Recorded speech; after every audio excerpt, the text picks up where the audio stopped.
Indeed, is it true that you've acquired a house? If so, I'd be interested in living with you. Unexpectedly, my mother-in-law started uttering such an absurd proposition over the phone.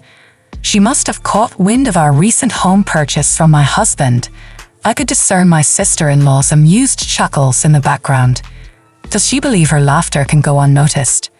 Honestly, I have no desire to reside with my mother-in-law and the others. I thought my husband shared the same sentiment. However, the fact that they've been informed about our new house, could it be that they're assuming we'll be living together? The idea that my beloved husband might be in cahoots with them fills me with a bit of apprehension. Yet I have no intention of yielding to their wishes. Are they trying to manipulate me? If that's their game, I'll reverse the roles. Reflecting on all my past tribulations, I pledged revenge against them. I'm Kate Thompson, 30 years old, working as an ordinary employee at a major financial corporation. I married my husband Joe 3 years ago, and though we don't have children yet, there's a valid reason for that. A decision we both took seriously. Joe and I are fully committed to our careers, toiling daily with the aim of advancing. Once our professional lives stabilize, we plan to build our own home and create a stable environment for raising children. We've agreed to revisit the topic of having kids once our careers settle down. This was a decision we made earnestly, sharing our genuine feelings and thoughts.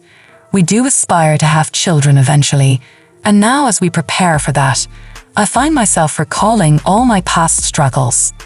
Then, one day, I successfully executed a well-planned project at work, and my promotion was officially confirmed. While my salary was already sufficient, the promotion brought even more comfort to our lives. On the other hand, Joe, although not promoted, received a substantial salary increase due to his years of service. With both our incomes on the rise, I felt it was time to turn our long-held dream into reality. So, I broached the topic with Joe. Joe, I want to talk to you. Over the past year, both of us have had stable incomes. I think it might be time to consider getting our own home. What do you think? Oh, is it time already? From his excited voice, I could tell Joe was thrilled. Actually, I've been thinking about it too. But since I haven't been promoted yet, I felt a bit hesitant to bring it up. Don't worry about that. It's not like only one of us needs to earn money. I was thinking it might be okay to build our home in my name. Really? Well, you do earn more now. If you're okay with it, let's build our home in your name. All right, let's proceed with that. Let's go see some model houses on our next day off. Sounds great. Let's go. We shouldn't miss this opportunity. I really feel grateful for choosing Joe. At times like this, as we share the same values. The following week, we made an appointment to view model homes. As planned, we looked at various types of houses, expanding our vision for our own home. On weekends, we began creating simple floor plans together, researching online. During a recent visit to a construction company, they suggested that instead of leaving everything to them, it's better if we create our own image for a more satisfying home. So, Joe and I started building that image. However, neither of us has much knowledge of architecture or design. And even with research, it takes time to put it into practice. While taking breaks, we continued working, and then the doorbell rang. I thought it was a delivery, but when I opened the door, my mother-in-law was standing there unexpectedly. "Ha, Mother! What brings you here so suddenly like this?" My mother-in-law sometimes visits our place without notice. She glared at me and, without a word, took off her shoes and went into the house on her own. I near Joe, surprised by his mother's call, showed a startled reaction. "What's up? Did you have some business around here?" To Joe's question, his mother looked a bit perplexed. "Yes, I told Kate about it over the phone a little while ago, but it seems Joe didn't know." "I see. Maybe Kate forgot to tell me." "Seems like it. Joe, even though he's still young, has a terrible memory." "That's not true, Mom. It's not forgetfulness. Kate is incredibly busy with work, and at the same time, she takes care of the household. Her mind is always full of things to do. You're such a kind boy, Joe. If your late father were here, he definitely wouldn't have forgiven that. I really respect Kate from the bottom of my heart. So, Mom, why did you come here today? To Joe's question, his mother smiled contentedly. Then she slowly took out a travel brochure from her bag, spread a page with a post-it note on the table, and showed it. Listen, Joe, I've always wanted to go to Niagara Falls. Won't you take me, please? My mother-in-law began to say such things excitedly out of the blue. Caught off guard by the sudden request, both Joe and I stood staring at her, mouths agape.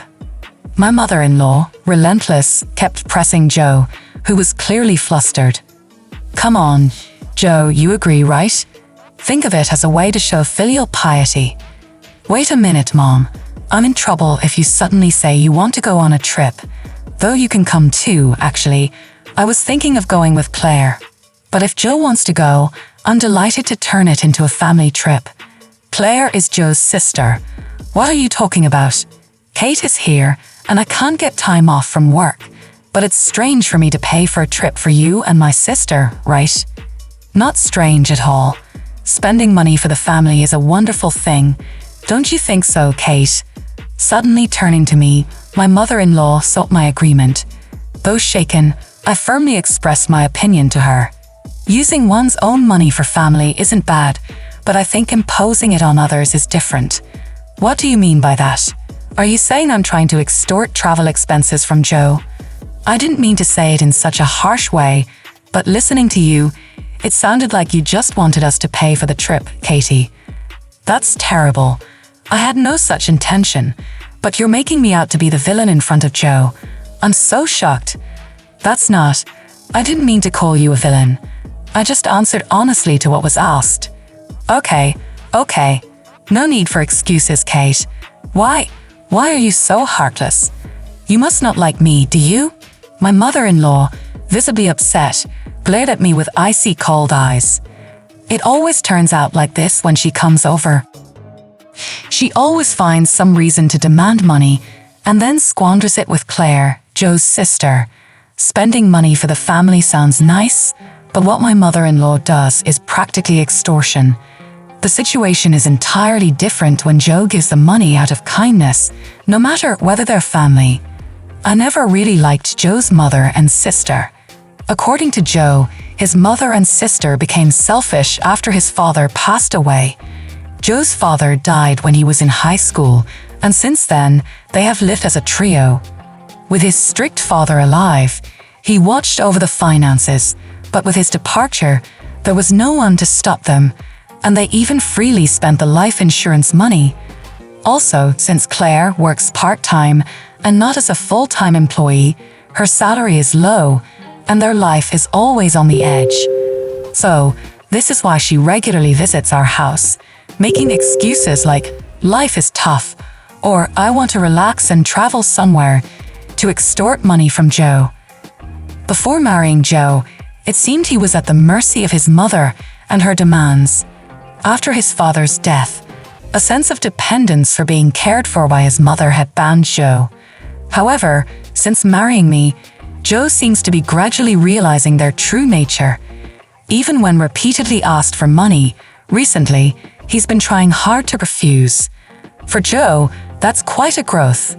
Moreover, he has recently become able to speak back firmly to his mother. To my mother-in-law's spiteful words like, "You don't like me, do you?" Or, "Why should I for such an uncharming daughter-in-law?" Joe responded clearly, "Just because you're my mother doesn't mean you can speak badly of Kate. Didn't Kate just answer what you asked her?" "Mom, you're taking Kate's side. What are you talking about? I think you're in the wrong here, Mom. That's so unfair. Surely, Kate must have poisoned your mind against me. Poor thing. You were such a kind child before we got married. I'm telling you, that's not it. I'm saying this because I think so." Joe's firm response surprised my mother-in-law, who was not used to being talked back to like that. With a frustrated look, but biting her lower lip, she said, "Fine," and left. "Kate, I'm sorry. I'd always make you feel uncomfortable." "No, it's okay. You stood up for us this time. Once we build our own home, we'll be further away. Let's not interact with Mom and them then. Yeah, that would be a relief. If you're okay with it, Joe, I'm grateful. The area we're considering for our new home is quite far from our current apartment, improving the convenience for both of our workplaces. Our current apartment is about 5 train stations away from Joe's parental home, but the new house will be 3 times farther and require transfers. The route from the station is also complex, so if we don't give them the address, they won't be able to find our new home. It's a good chance to cleanly break off our relationship with my mother-in-law. Later, we submitted our imagined floor plan to the construction company, and the construction started 2 months later. After about half a year, our $500,000 dream home was completed. We managed to squeeze some time from our busy work schedules to pack a few days before the move. I received a call from my mother-in-law on my smartphone. Busy packing, I turned on the speaker and answered the phone. "Hello," I said, and my mother-in-law started speaking in an unusually high-pitched voice. "Kate, when are you moving? You bought a house, right? I want to live with you." Suddenly, on the phone, my mother-in-law began to say such an outrageous thing. She must have heard about our new home purchase from Joe. I could hear Claire, my sister-in-law, chuckling in the background. "That's great. We can make Kate work for us every day," Mom said. "You came up with a good idea," said Claire. Do they think their words aren't reaching me? It's clear they plan to piggyback on our move.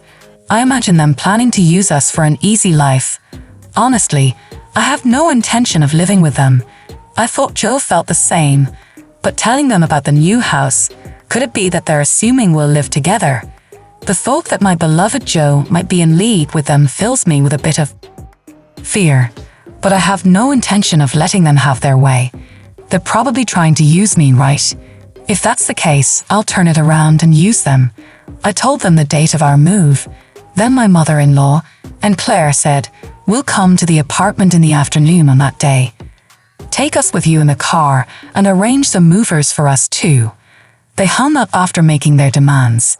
But of course, I have no intention of complying. For now, I'll check the facts with Joe. As I was about to go and tell Joe this, he was already standing behind me. "Joe, you were there. I came to say we should take a break, but was that Mom on the phone just now?" "Ah, yes. I was going to talk to you about it too. Why did you tell your mother about our new home?" "It's not like that. Actually, when Mom came over last time, she seems to have seen the floor plan of our new house. She kept pestering me about it every day, so I just... Kate, I'm really sorry." "I see. So you don't intend to live with your mother, right?" "Of course not. After hearing that phone call, I'm even thinking it's better to cut ties with her." Joe's expression was filled with more anger than ever. It was the first time I had seen him this angry. From what Joe told me, my mother-in-law had seen the layout of our new home and was convinced it was a spacious house. She had pretended to be interested and called Joe, repeatedly asking him about the number of rooms and details of the facilities. But it seems that Joe is on my side, which relieved me. Then there's no problem at all. This made me determined to get my revenge on my mother-in-law. I've had enough of her saying whatever she wants.